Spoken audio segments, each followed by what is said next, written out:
Okay. Good morning, everyone. Welcome and thank you for joining us. This promises to be quite a sobering discussion. We've got four great speakers today. We've got an economist, a well-known economist, who's going to give us the economist's view on the current situation. We've got two directors from our disputes resolution department and a senior employment law director who gives the employment law take on the situation. So I just want to provide some context. Okay, so what we're talking about is the economic recession and the recently declared national state of disaster. So I'm going to start in 2019, pre-COVID. South Africa already has a fragile economy. We're reeling from state capture, amongst other things. In December 2019, it's the first time that we have stage 6 load shedding in South Africa. March 2020, we have the national state of disaster, global pandemic. 27th of March, we have the hard lockdown. You all remember that. We couldn't find our homes, we couldn't buy booze or cigarettes, no hot meals in the supermarkets. I thought we weren't allowed to buy flip-flops, but Vincent tells me that we were. We couldn't cross provincial boundaries, and we all know the economy plummeted. Since March 2021, load shedding has been a constant factor in our lives. In February 2022, we have the Ukraine war, or the special operation, depending on your flavor. We know what's happened there. Okay, we had global impact. In South Africa, food prices have risen, fuel prices have risen, trade has been disrupted. We also had the July 2022 riots in KZN and Gauteng with a cost of about 50 billion rand to our GDP, just for those few weeks. Then more recently, on the 24th of February this year, the Financial Action Task Force has graded us at South Africa. So what does that mean? It means our standing in the international community is damaged. It discourages investment in South Africa. Transactional costs overseas are going to be more expensive for South African businesses. Our banks may be sanctioned. It's going to be very difficult to obtain international funding for businesses who are looking for that. So the first quarter of 2022, our GDP finally went back to pre-pandemic levels. Let's just have a snapshot at where we are now. So the economy shrunk in the fourth quarter of 2022, and the predictions are that it's going to shrink again for the first quarter of 2023. Absa Bank economists have said that we're already in a technical recession. The Reserve Bank has lowered our economic forecast, or our growth forecast, to 0.3%. And this is primarily based on the power disruptions. The Reserve Bank thinks that we're going to have rolling blackouts for another 2 years. I think that's optimistic. They also reckon that we're going to have 250 days of blackouts or load shedding this year. I also think that's optimistic. The cost of load shedding, the Reserve Bank calculates to be 899 million rand a day.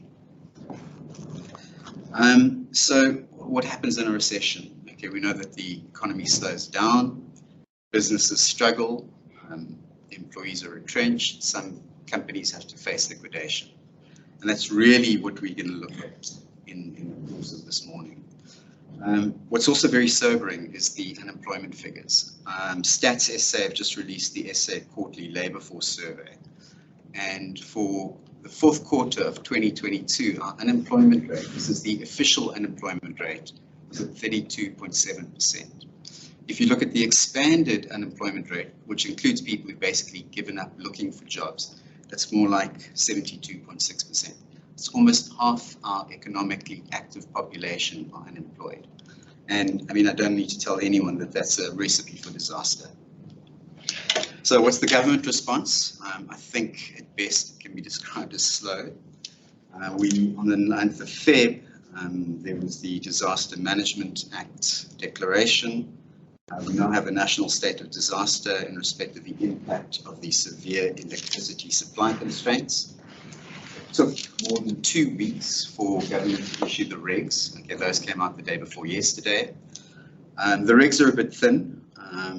To quote from the regs, they seek to assist, protect, and provide relief to the public, protect property, prevent and combat disruption, and deal with the destructive nature of the disaster. So you can see it's quite far-ranging and thin on detail. The detail will come in terms of Regulation 5, which allows the relevant ministers to issue directives for their portfolio in consultation of them. And that's where we're going to see the detail. Vincent will deal with that in his part of the talk. But the one we all have to watch is the big one, and that's Regulation 6, which is the emergency procurement procedures. Okay, we've seen those before in COVID. So, what else has happened? We don't have a permanent head of Eskom. The last one was poisoned in December 2022. 21 days ago, the minister announced that there's a new ministerial portfolio, Minister of Energy. Okay, whether we need one is up for debate, but what remains a fact is that we're no closer to finding out who this person is. So on that note, I'm going to hand you over to our first speaker, Tanti Pai. Tanti is a senior economist with PwC's strategy, and he was previously an analyst at Investec Bank Wealth and Investment. He's an economist at Standard Asset Manager previously, and country risk manager at Standard Bank CIB. And prior to joining PwC, he was a founder of Nascence Advisory and Research, and he is training from UCT and the University of London. Tanti, thanks. We're going to ask you for your economist's perspective on the current situation. Thank you so much, and good morning. I think you've already stolen much of my thunder, but I'm going to try and and see if there are new angles. I think certainly the topic we're discussing today. Am I audible? Yes. Yes, all fine. Oh, fantastic. Is that energy has become a central part of what we have to talk about in terms of how much of a detractor it has been to the economy. And I think we heard about the numbers that the Reserve Bank at least released, pointing directly to the impact of energy. Now, I think one of the things that's important is to recognize that while many economists see some growth this year and into next year, the World Bank has told us something that's quite interesting in the sense that it says, if we look at per capita growth in South Africa, that has actually been negative for some time.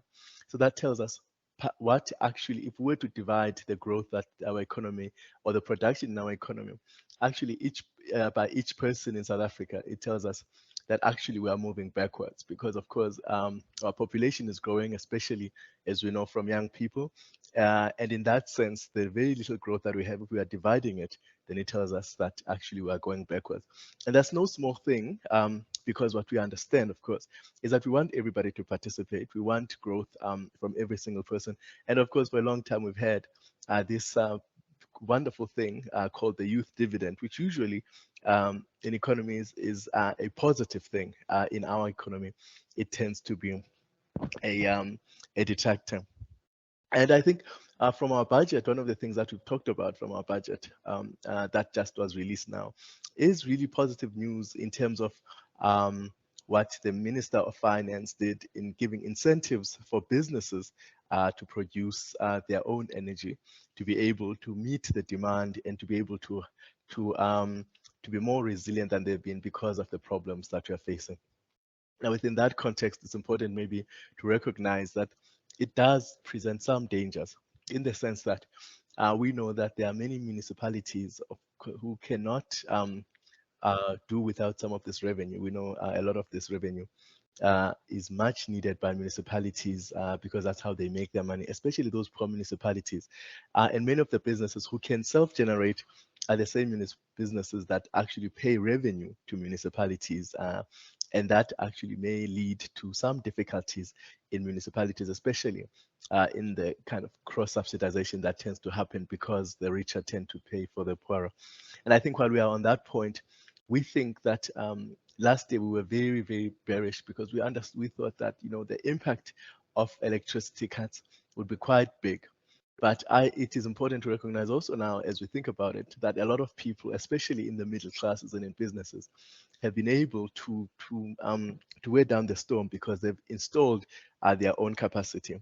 We looked at some of the numbers in terms of people installing their own solar panels.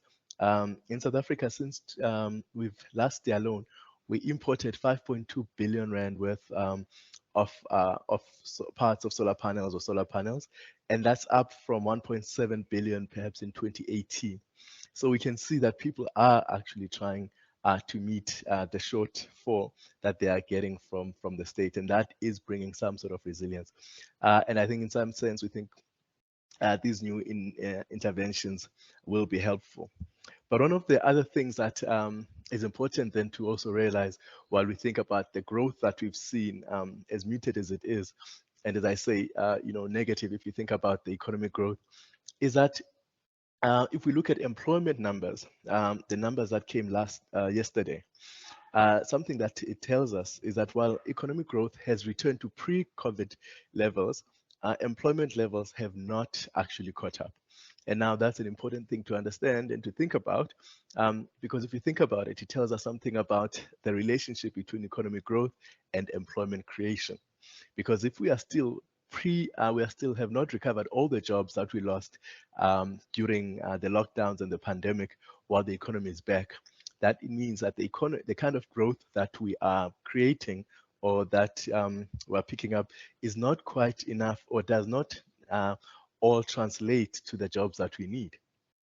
We looked at a number, actually, Peter was saying one of the number tells us that actually between the relationship between growth and employment is some factor of 0.82. So for every 1% of growth, we may only get 0.82 jobs. So basically, there is this lag between economic growth and employment. So then it tells us that what we've talked about for a long time that have said, if we grow the economy, then we are going to meet the jobs is perhaps not as effective as we thought it would be. And so we need to think very, very deeply now about what kind of growth we want. So, and I think a lot of people have talked about job-rich growth. So it is clear that it will not be enough to say, let's recover from the economy, let's create more growth, and hopefully we will meet the challenges of unemployment. So what does this mean? I think it's important because one of the things, of course, that this moment, of the challenges in energy, but also as we think about the just transition, right? Because we have to decarbonize. So as we think about making sure we've got a stable electricity generation and availability, we have to think long term about what we have to do to decarbonize, because that's a big, big part of our discussion. And I think if we had time, and maybe we will have a moment to talk about this later, that the just energy transition maybe is an opportunity and a strong opportunity as we think about it for other avenues of growth, to restructure the economy in such a manner that we use the available avenues, especially for businesses who are able to move to new areas of doing business, new areas of job creation, in such a manner that it allows us to create new paradigms around which we can create employment, we can create a sustainable economy, and we can make sure that everybody actually comes along, because I think that is going to be quite important in terms of taking everybody along with us. And as I say, the way that we are growing at the moment is not particularly giving us that sort of moving together, inclusive growth, shared prosperity, which are all important things. I think lastly, it's important maybe to say that we've seen this kind of picture before during COVID. One of the things that was very clear in terms of some of the instability that we saw. Remember those riots in KZN, and some of which we saw in Gauteng. One of the things that is quite clear is that people are starting to be quite unhappy about looking around and seeing the kind of prosperity that exists in South Africa, which they don't have. And so one of the things that is important is to look at everything that's around us, business in particular. While business is looking very clearly, to be sustainable, businesses trying to be inventive.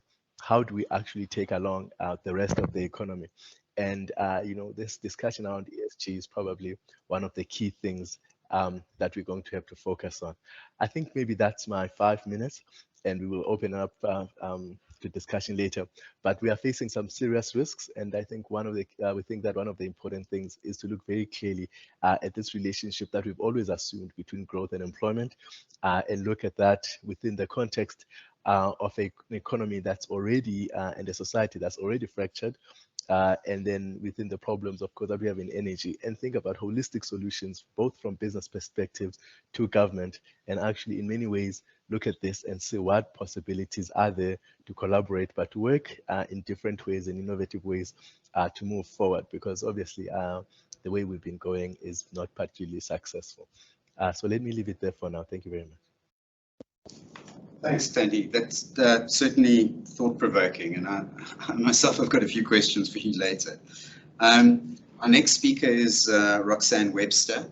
She's director in our disputes resolution team in Johannesburg, and she's in the business rescue, structuring, and insolvency sector. Roxanne is going to speak to us about the liquidation process in the current economic climate. Thanks, Roxanne. Thanks everyone for joining us, those online as well. It's certainly very challenging economic times that we find ourselves in, just having emerged from the pandemic, and we can all agree that it's affecting the trading performance of all businesses. We tend to think that it's just these small to medium-sized businesses that are affected, but it's actually larger businesses as well, as we've heard. Just last week, one of our clients in the banking industry said that they had spent 25 million Rand on generator costs for one building for the year, and that's just for one building. So businesses are being affected, not just the small.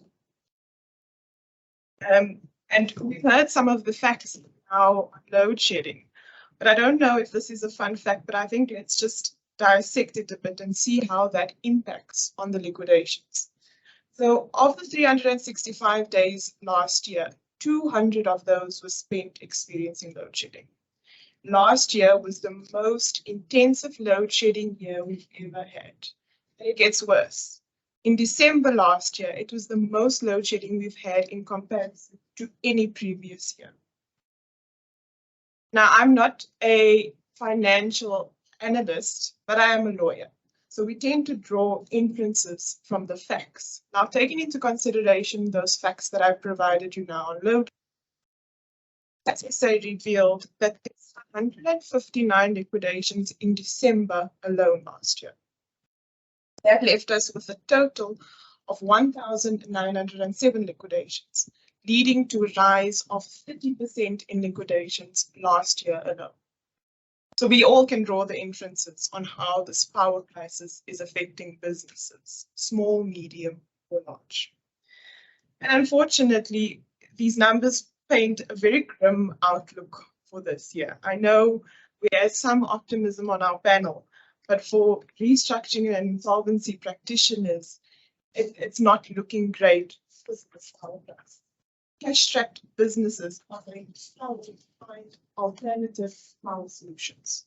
And although the bigger, larger companies can implement these solutions, these alternative solutions, it's going to be significant. And as we know, as businesses come under pressure, the first thing they look to are consumers. We've heard cost of living is substantially high, inflation is high, rates are high, and fuel prices are extremely high. The shoe is pinching for consumers, which leads to businesses having less or reduced customer bases because customers are not spending as much.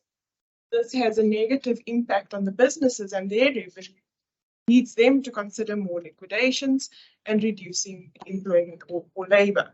So it's a vicious cycle that is simply being exacerbated by our power crisis. They say they can't hear you, so just speak. Sorry. Can everybody hear me now? Shout a bit. Yeah, the sound's just cutting in and out, Roxanne. I think if you just speak up towards the speakers in the ceiling. Can everybody in the room hear me? It's just the online thing. I was saying that as businesses, unfortunately, I need to scream a bit.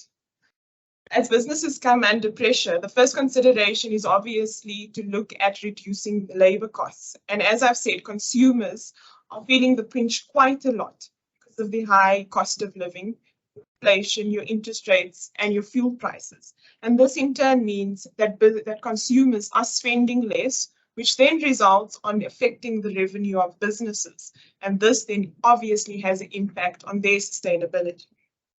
But unfortunately, it's a vicious cycle that we see being exacerbated by the power struggle. We've also heard about the grey listing of South Africa, and this doesn't provide much comfort for foreign investments, and particularly sometimes in the business rescue industry, because where you're looking for financial institutions to come in and invest in businesses in a distressed market. So unfortunately, the impact of liquidations on the economy is severe and it's going to affect the economy further. We know that unsecured creditors, if you're lucky, you'll receive something in a liquidation, but in most cases, unsecured creditors or lenders are going to receive nothing. And this obviously has an impact on their businesses and their ability to recover for their book debt. In this distressed market, also, secured lenders would be lucky to receive 100% of the value of the security. Because we are in a distressed market, obviously people are going to look to negotiate downwards and not want to pay for the full market value because of the conditions we find ourselves in. Unemployment obviously increase because the liquidator can suspend the employment contracts and then terminate it. And we've looked at the numbers of what an employee is entitled to receive in a liquidation, considering the statutory maximum amounts. And the employee is likely to receive between 30 to 35,000 Rand per employee. And that's all that they get. So if an employee is earning 15,000 Rand per month, that employee only can sustain themselves for 2 months. Obviously has an impact on unemployment rates. So liquidations, unfortunately, have a severe impact, even where we're already at. I see that insurance companies are trying now to navigate or provide for this, and they are providing for what is called a trade credit insurance. And it's offered to, it doesn't matter whether it's a large, small, or medium-sized enterprise, but essentially what it is the insurers step when their data goes into liquidation and rescue, they assist the client during that process with the business rescue and liquidation process to engage in that process. And also they contribute to the legal cost that their clients expend during that process. And also if their claim is not paid during that business rescue or liquidation, they indemnify. So it's some way that insurance are now seeing that this is a product that is needed in this type of environment. But what we would want also is for businesses to start considering business rescue. We often think that business rescue is simply to restore a company to a state of solvency. That's wrong.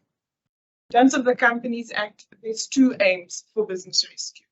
One is a restoration to solvency, yes, but the other is also to obtain a better return for creditors than what they would receive in a liquidation.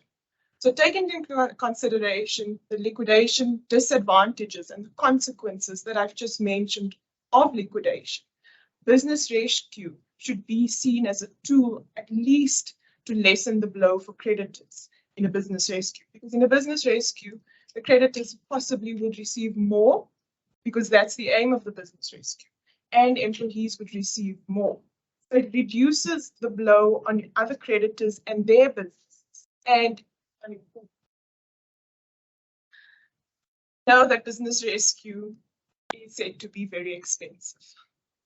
But obviously, in this current economic climate where everybody is negotiating, it doesn't mean that you cannot negotiate with the business rescue practitioners and make it sustainable.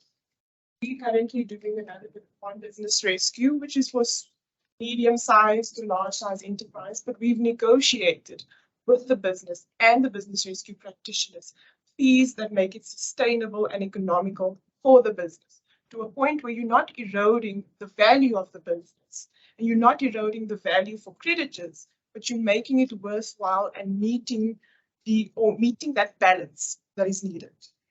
So that's the type of creativity we need to come up with in this type of environment. Business rescue practitioners needs to work with the business and the advisors to work with the business, so we make sure that we don't erode the value of that business. Another important factor and stumbling block for business rescue is finance. We've seen that with ComAir, unfortunately, they couldn't obtain continued financing for that business rescue, and it therefore failed, and there's no longer a ComAir. So finance becomes essential for a business rescue. And often, and this is the importance of having the right practitioners, often the business rescue practitioners and the right team already have established relationships with financial institutions, including development financing institutions, your DFIs. So they have those relationships and are able to leverage off of those relationships in order to obtain financing and come up with solutions. So when you have the right team of business rescue practitioners who are credible in the industry, have the right connections with your financial institutions and your DFIs, you can work to making a solution that makes business sense for your business, not eroding the value, but also makes sense for your lenders. And also what I wanted to mention is lenders and the financial institutions are obviously aware of the current economic conditions many people find themselves in, including their clients. So they're not going to want to simply and immediately extricate themselves from that business relationship. They know that they have a reputation in the market and they need to maintain that reputation in the market. So it's those type of dynamics that you need a proper team to come in and work around those dynamics, knowing that lenders can't simply extricate themselves from a business rescue or a liquidation or a business rescue because they're possibly not going to receive much in a liquidation. So you need to work with those dynamics and make sure that you find a solution, and lenders, financial institutions are willing to work with businesses in these current economic circumstances. There's obviously other restructuring options that we can consider as well, such as your financial covenant waivers or your resets or your debt to equity swaps or those type of solutions. You need to know your creditors, whether they're going to run to the court to enforce their debt or not. You need to understand what type of creditors you're working with before you make the call about which type of restructuring option you go for. There are the conventional restructuring options, but you need to know what your creditors look like. If they are very reactive or recovery type of creditors who are going to immediately run to court. And that's when business rescue becomes very helpful because of the legal moratorium, in that creditors can't run to court and enforce their claims against the company. And unfortunately, in these tough economic circumstances we find ourselves in, we can't applaud directors for trying to weather the storm and weathering it too long. Because in those circumstances, it becomes very difficult for directors because they can then be held liable for reckless trading. So it's crucial for directors to start taking very difficult and hard decisions very early on, so that we can possibly avoid liquidations, which then avoids the impact on the economy. And that's all for me. I think I'm going to hand over to Jose to introduce Fiona for the Labour. Thanks, Roxanne. Our next speaker needs no introduction. Fiona Lepan is a doyen of South African employment. She's a senior director in our employment law department in Johannesburg. She's going to give us a labour lawyer's perspective on the current situation. Thanks, Fee. Thank you very much. It's a pleasure to address you this morning on something that's likely to become quite controversial. And that has to do with this declaration of this national state of disaster with regard to the severe impact of electricity supply constraints and its impact on employers and its impact on employees. And I'm not going to delve into an obvious issue, which I think will become litigious before our courts, namely, was this national state of disaster actually one that qualifies for that type of definition? Because this is something that our government has been well aware of for decades, and the necessary steps have not been taken to address these aspects, and now we're sitting problem. That is to be contrasted against the COVID-19 pandemic, where that pandemic took everyone by surprise, and it happened so swiftly, so it wasn't foreseeable. There's a distinction for your consideration. But when our state of disaster in relation to this electricity crisis was published on the 9th of February of this year, it's important to take account of the powers vested in our Minister of Cooperative Governance and Traditional Affairs, our COGTA Minister, who's obviously able to operate and act within the confines of Section 27 of the Disaster Management Act. And that sets out in what circumstances directives or directions, as they sometimes like to call it, can be published to try and ameliorate the impact of this disaster. And one of these, which I think is very telling, is the following: that they consider looking at issuing these directions to the extent that it is necessary. Please hold those words in your mind's eye, because I'm coming back to it, for the purposes of assisting, protecting the public, providing relief to the public, protecting property. But here's the important one: preventing or combating disruption.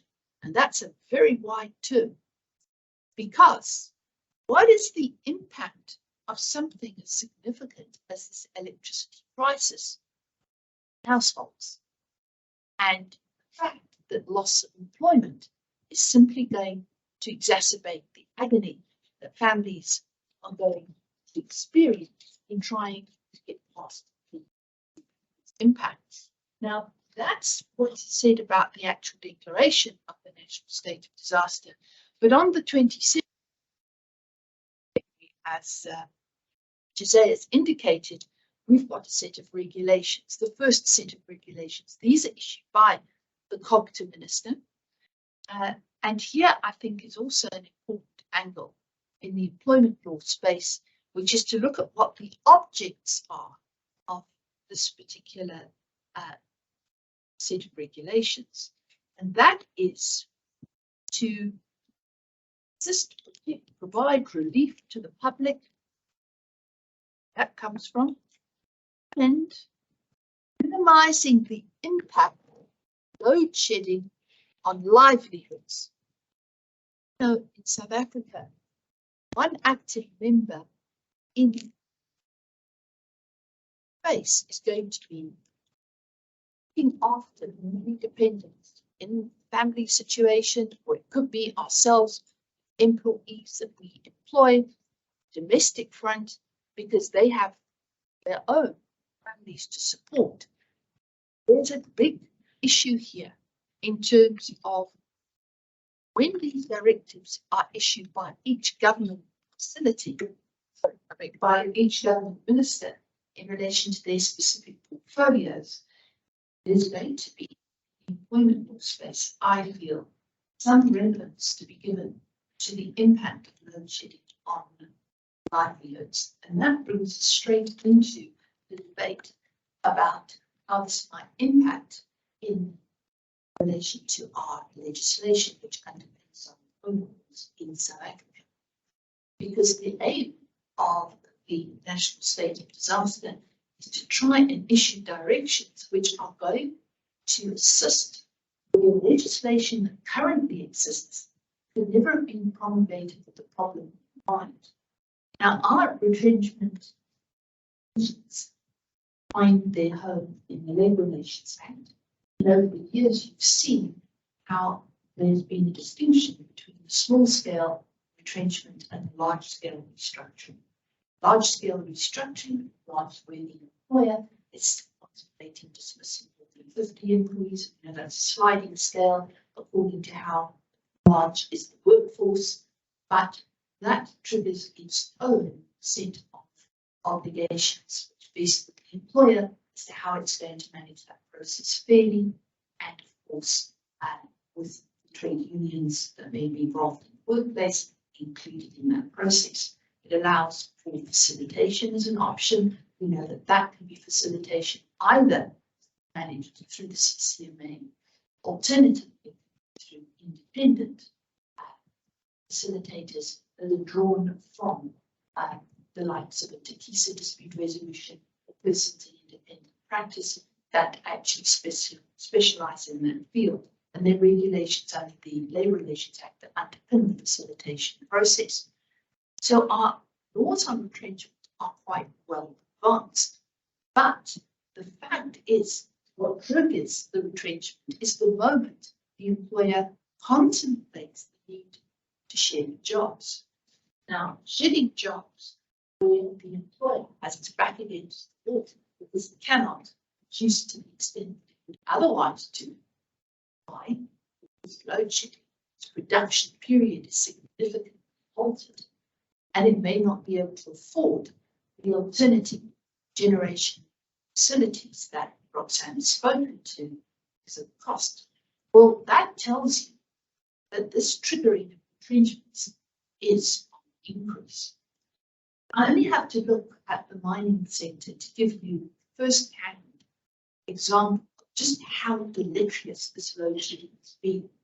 Because if you're running underground mining operations at various shafts, you can't put your employees down underground, utilizing a facility for that purpose if we can't be sure because that's been relying on electricity availability to achieve that. Now, some employers have tried to ameliorate that in that particular sector because they put in place generation capacity, but it's at an enormous cost. If your operation is, say, edging towards sunlight, the sunset zone, because after all, we know that these are not resources mining, then it's putting a strain on the business. And is it interrupting the life of mine? And these are issues that we're going to be grappling with. What is are going to be struggling with what to do? Is it our Minister of Employment and Labour allow the employer on its own back to simply insist, well, I'm contemplating the retrenchment, I'm triggering section 189.3 of the Act in order to start the consultation process with affected parties. Now, where does that leave one? What might our minister do with portfolio that he does? He has an objective in mind of trying to lessen the impact on livelihoods, being the object in the regulations, and as I said, tying it back to the provisions of section 21 of the Disaster Management Act. And could it be that there are extra strictures that are placed on an employer before it can either contemplate, or if it's in the process, what are the other alternatives it's going to be duty bound to consider to stay off the nation? What might that be? Well, It might be that there's enforced layoff processes, so you don't actually end the employment relationship, but there are periods where you don't earn, but at the same time you're still in employment. Will there be any opportunity for extra benefits, as we saw with the TERS scheme under COVID, that might be applied in these circumstances? One wonders if it's going to be absolutely reliant on the strength of the unemployment insurance fund and then no guarantees in that regard. So I believe we will also need to discussion about changing conditions, potentially reducing those by agreement for the trade union would be effective, would be rather to be earning money than nothing at all, and then being home with no employment, unable to meet debt and being in a crisis, because that's what this electricity shortage has actually caused. Now, when one looks at what's been changing of terms and conditions, employment stable, actual termination, then there's going to be a discussion, certainly wages, and there's going to be amendments potentially to existing collective agreements that underpin wage rates. I think it's going to be that type of discussion that's going to be had. It will not be received well by unions or employees, because Sorry, Fiona, the online audience is battling to hear you. Can we ask that you hold the mic a little bit closer? Sorry, I beg your pardon. So I do believe that it's going to put certainly an emphasis on how employees are going to receive this. They're not going to take kindly to this. This is not their making and it's not their fault. But at the same time, their employer is facing the consequences of load shedding, and it's having a massive impact on businesses. Now, there's a suggestion that certain these regulations that have been issued on the 27th of February, that certain consideration must be given to healthcare services. In other words, a different load shedding schedule that protects the operation of hospitals in these circumstances and clinics. But I don't know that that can possibly assist industry generally, simply because the electricity supply is not there. So it's in each instance a balancing of competing interests. It's where we find ourselves, unfortunately, until government come up with better plans as to how it's going to try and alleviate the price. We've heard about car power ships, etc., as an option, and the move to renewables and solar energy, but I'm not going to go there. Where you can get off the grid, of course, should be encouraged to do so, and then maybe tax breaks as a consequence, but we're not there yet. But where we're looking specifically in the employment space, we need to also consider what Roxanne has had to say about business rescue, because no matter what the employer may try to do in reducing particular numbers in its service, the business might not survive, and business rescue might be an option. Employees do have better protection under business rescue than they ever had before under a provisional or final liquidation, where they were described in one academic article that I read as the lost souls of a liquidation because of what they would lose as a consequence, and because there used to be especially in our law at that time, where if a company liquidation, it ended the contract of employment. I utilized that once in the strike. I ended the strike because I put the employer under provisional liquidation, but that was a stratagem to overcome the disastrous strike at that time, and the legislation was rightly amended thereafter because it needed to then become employee interests. And under business rescue, we know that following the quite, should we say, well publicised debate that NUSA had, and Facebook had underpinned it with South African Airways, SAA went under business rescue, and the employer sought to retrench in those circumstances independently of the work of business rescue practitioners. The Labour Board, sanctioned by the Labour Appeal Court, would have none of it. the retrenchment process, its impact and how it was to be managed, was to be considered as a fundamental part of a business risk and practitioner plan. And that tells you that that neat provision in the Labour Relations Act, which says that if there's a conflict between that legislation, i.e. the Labour Relations Act, and any other competing piece of legislation relating to an issue that's dealt with in the Labour Relations Act, then we know the Labour Relations Act takes precedence.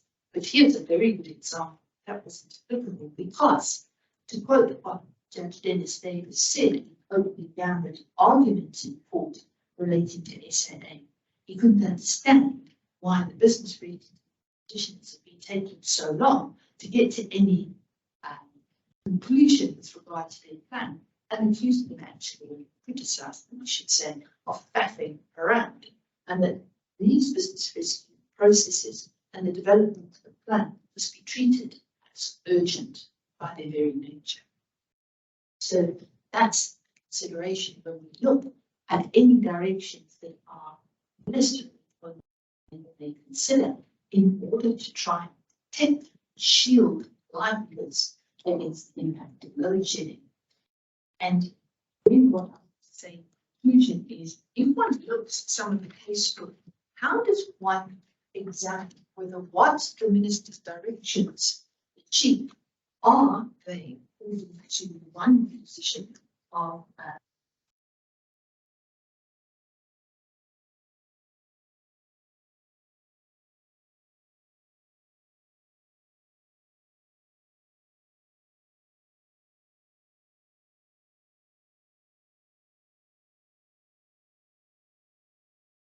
not sure if we've lost our audience.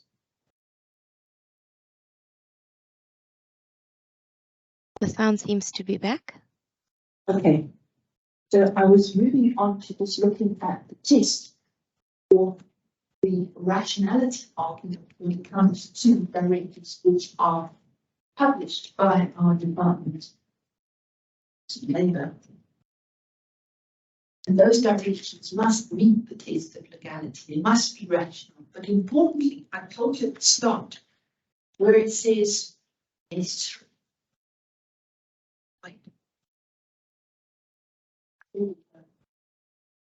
And remember I said at the start, you've got to go back to the issuance of directions if they are necessary. What is that? Well, the one South African movement, the president, actually gave some context to that. Necessary as in, is there any other measure that doesn't have the same deleterious impact? So I think that's quite important. That particular case emerged from the following circumstances.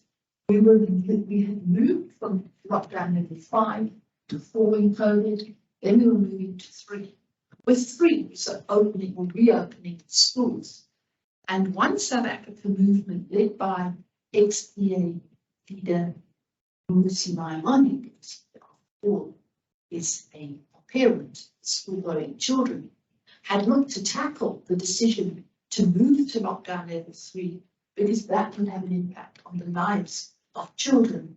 He would then be back in the school environment where this COVID pandemic could still take hold and cause its own issues for our health of our children. But that was just at a point where we come out of a particular phase of COVID, but there was always the prospect we could enter another wave. That was what was really the emotional angle behind this decision.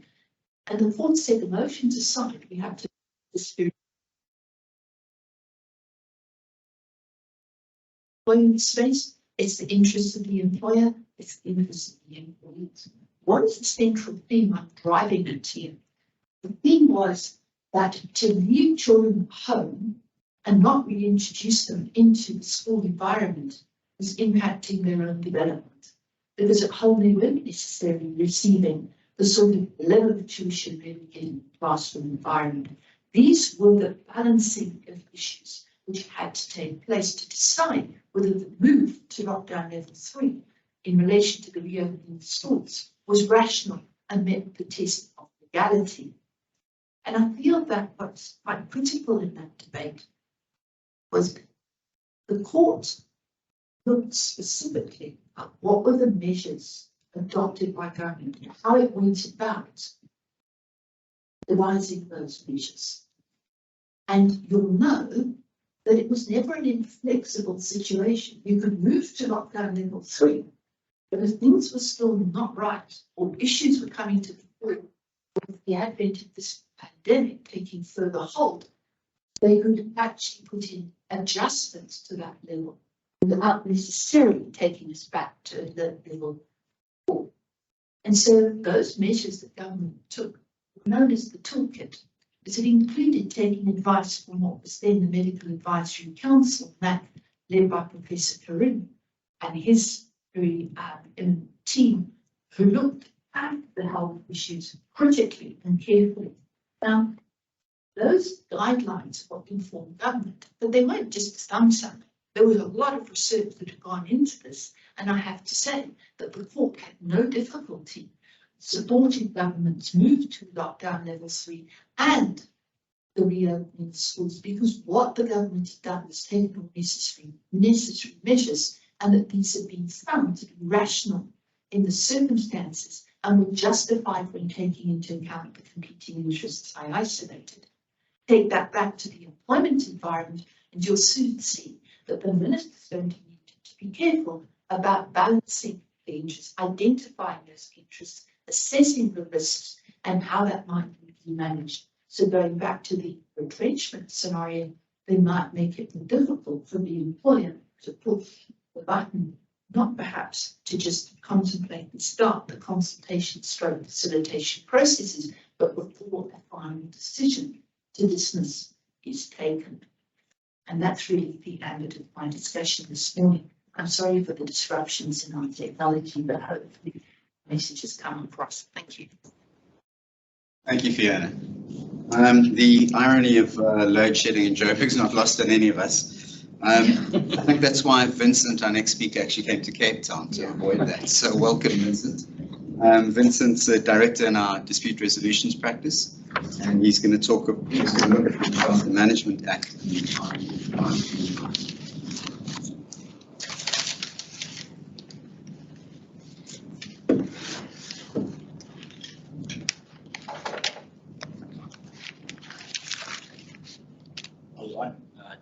Yep. Okay. Thanks. Oh wait, are we? Yes, let's show book this time. Okay. Thanks, Jose. Thanks for joining us this morning.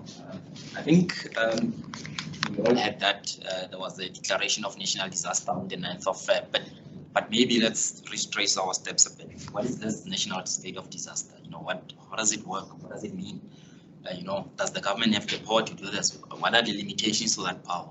So the government has the power to declare a national state of disaster in terms of the Disaster Management Act, the 2002 Act, but it sort of became popular, if I can call it that, during the COVID-19 pandemic in 2020. The Act is what I would call an exceptional legislation. And the reason I say that is because it makes provision for unforeseen circumstances which warrant extraordinary measures in 2 ways. One, to prevent a natural hazard from turning into a disaster, or to respond to a disastrous event. And there's a view that because it's such, you know, the nature of the legislation is so exceptional that it must be used with caution. And there's a couple of reasons for that. One, there's no parliamentary oversight for it. Typically, there are no consultations. Normally, before a minister publishes regulations, for example, they will be published for public comment, and the public will get an opportunity to then submit comments on those draft regulations. The nature of the DMA, I'm going to call it the DMA, is such that because it's designed to deal with disasters, you know, things that are not foreseen, there's no time for that. There's no parliamentary oversight. As I've said, two, there's no, you know, sort of consultations that normally one would find. And lastly, it limits freedoms and rights of individuals. So that's the context in which we must look at the DMA, if I can call it that.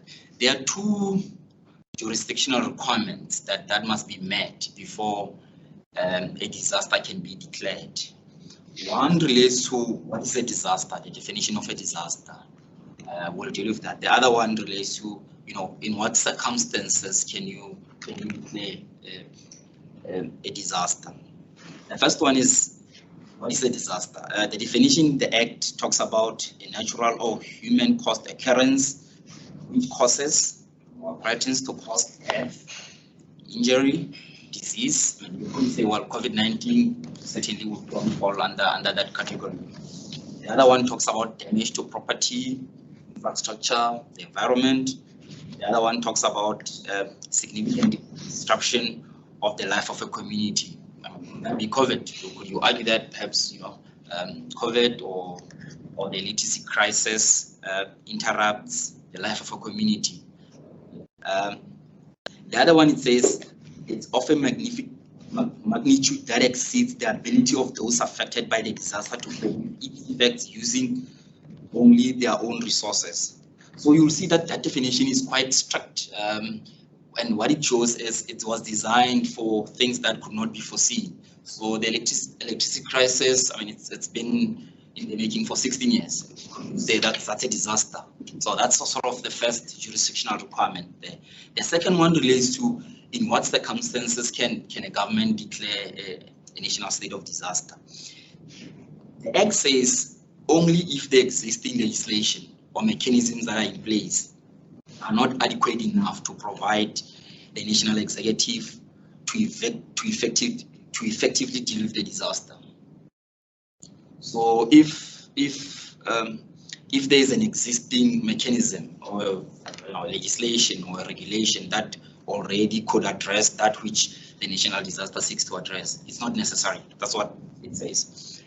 The other one says if there are other special circumstances that warrant the declaration of a national disaster. So it's a bit unclear what it means. Could you say this 16-year problem constitutes special circumstances? What you will say is the process in the Act is designed to be quite effective.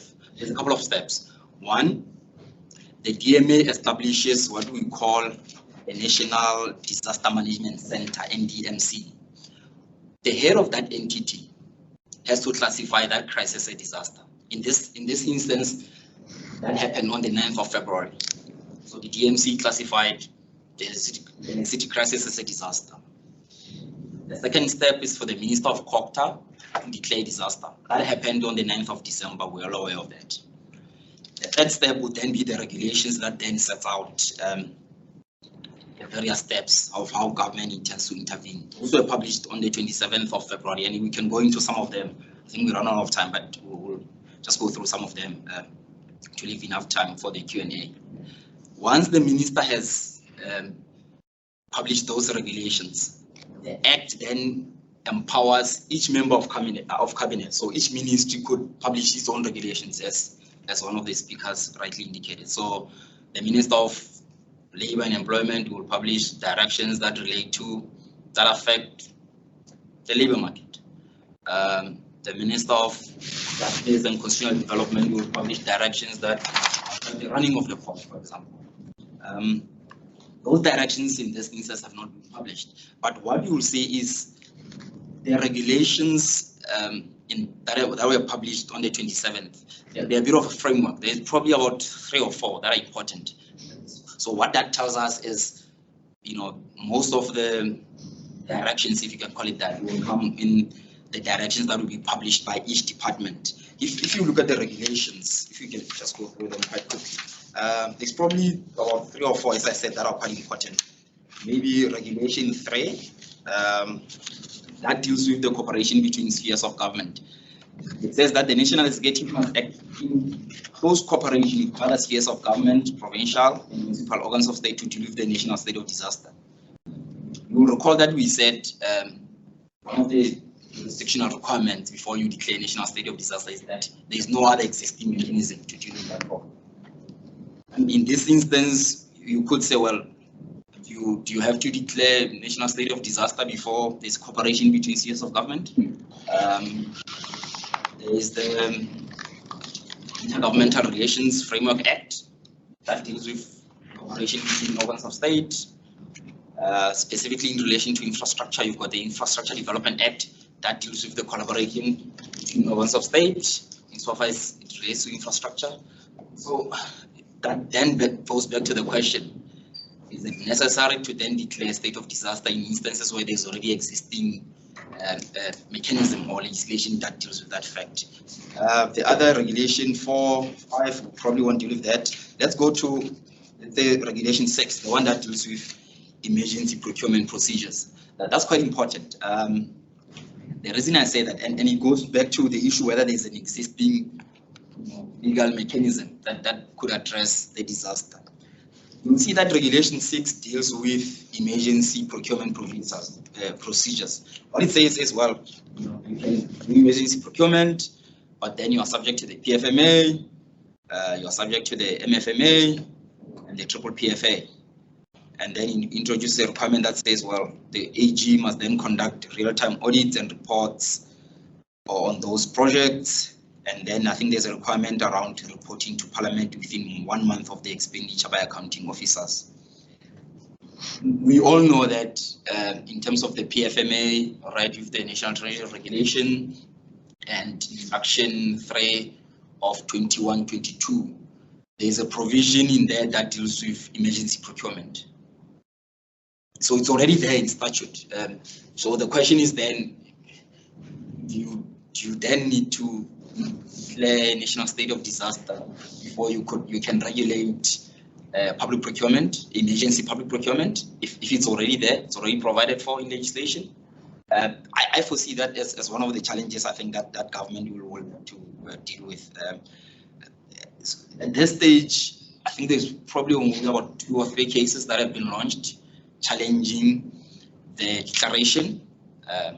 So the classification by the NDMC and the declaration by the minister, because the regulations are quite thin. I don't think there will be a lot of sort of legal challenges around that, but certainly when the directions come, I think there will be a lot of stuff in there that could possibly up to be challenged. I don't know if we still have time. I need to have time balance in the Q&A. Suppose maybe 2 questions. Okay. Yeah. Thank you. Thanks.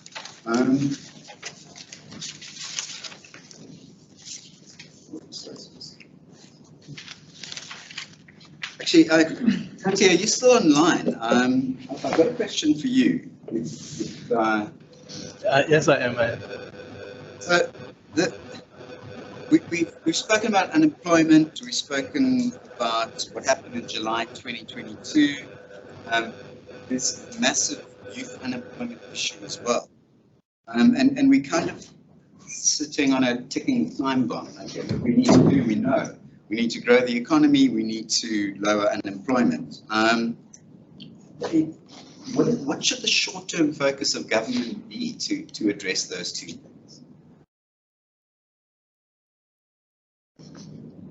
Auntie, please unmute. Yeah, sorry, I'm there. I think that there are 2 things. The first one is what everybody has been speaking about for quite some time, which is really thinking about the focusing on the key sectors that are easy to create employment, and these have been identified, I think, even in the government's own plans. I know there's you've heard about the Reconstruction and Development Plan, which really spoke about tourism, agriculture, and then making sure also that you put in the supportive infrastructure, because part of the problem obviously has been, and everybody has talked about this, the limitations, especially for small businesses, if you think about logistics and you think about energy. So you want supportive infrastructure, but you want a targeted focus on sectors that we can create employment that is not entirely that skills intensive, so sort of low skill, and we've known that tourism is such a sector, agriculture, and then of course making sure that's basically in the short term, and then of course supporting small businesses as far as possible. And this environment that we are in, especially in terms of energy, is not particularly helpful to that cause.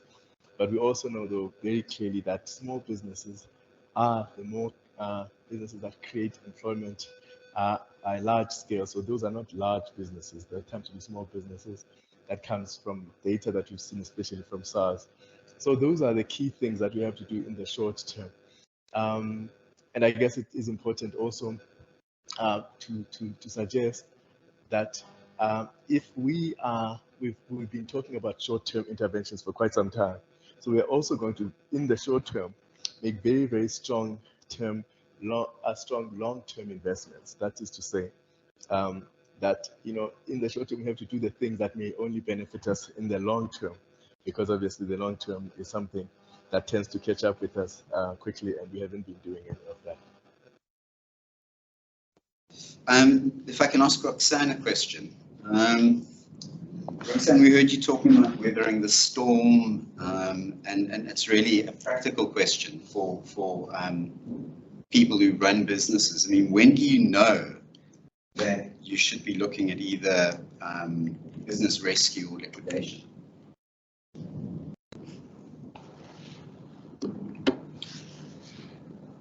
We start seeing the first signs. Can I have a mic? Sorry about that, Jose. So when the company starts seeing their first signs of default, that's when a director has the fiduciary duties to start considering what their next options are and what their next steps are. Directors must understand that they have a fiduciary duty towards the company and the employees and must not trade recklessly. If the company foresees within the next 6 months that they're not going to be able to pay their debt, there's an obligation on them to start considering the next steps. So that's when you start considering business rescue. If in a liquidation scenario, or if you're considering liquidation, your defaults must be quite substantial. You must not see any way out of it. And that's when you start considering a liquidation.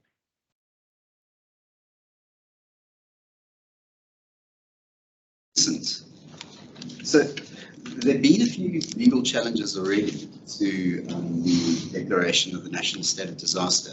Just unpack the grounds for those, if you don't mind. Thanks, Jose. Can I? Yes.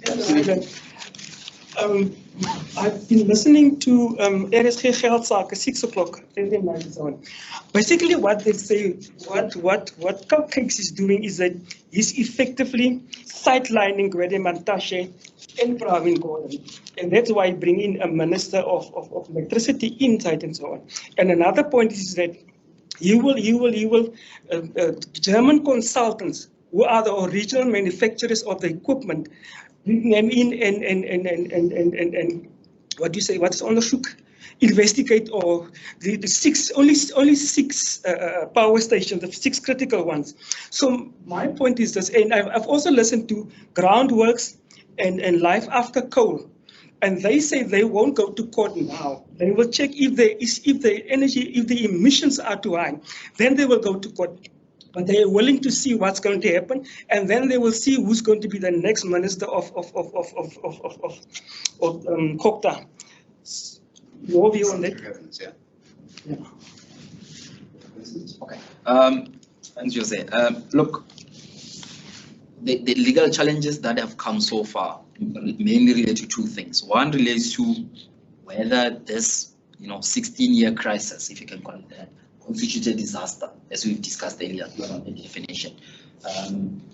Was the DMA designed for, was it designed for such instances, or was it designed for, let's say, an earthquake or COVID, that comes and sort of, we're all sort of clueless, we don't know what we're doing. So that's a sort of legal challenge around the declaration, most certainly.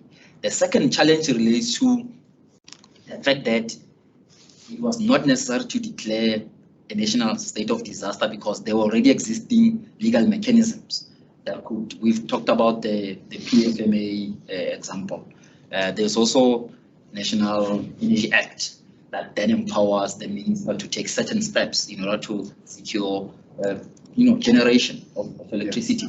So the legal argument there is, well, if you don't need to declare and give yourself these wide powers as government, because there's already mechanisms in place, so therefore then the declaration should be set aside. Those are the main sort of two bases that so far the declaration has been challenged. The regulations themselves, I think the challenge will probably come in Regulation 6 that deals with emergency procurement, because as I've said, there's already a regime that regulates them. Thank you. Folks, unfortunately, we've run over. I apologize for that. This is a pertinent topic, and I think something that people are going to be debating quite vigorously in the next few weeks. We will look at the recordings, and we'll make those available. I think they'll be slightly different because of the technical issues that we've experienced. But thank you for sharing the last hour with us, and Heidi and our marketing team will get hold of you soon and tell you what other events are coming up. Thank you.